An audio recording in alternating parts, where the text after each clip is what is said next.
Assalomu alaykum domla, shu yerda to'rqotarni o'qib bera olasizmi? Ha? Uydan ketganimga 10 yil bo'libdi. 10 yil qishlog'imdan yuribman uzoq.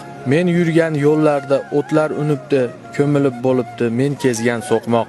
Yoshlik chog'im edi, sho'xligim tutib, ismim o'ygan edim bitta terakka. U ham jarohatday ketibdi bitib, u ham yuksalibdi mensiz yuksakka. Buzilib bo'libdi allaqaysidan. Hovli ortidagi omonat ko'prik. Bu yerda men bilgan odamlarning ham ba'zisi endi yo'q, ba'zisi tirik. Hayratga tushmasman bu holdan sira, dunyo bu quvg'indi oxuda yelar. Dunyo bu eng oddiy hukmiga ko'ra, kimdir tug'iladi va kimdir o'lar. Lekin qalbni bosdi nogoh bir sukut, nogoh bir hayajon ezdi dilimni. Umrim yo'llarini bosmaganmi o't, xazon ko'mmaganmi hayot yo'limni.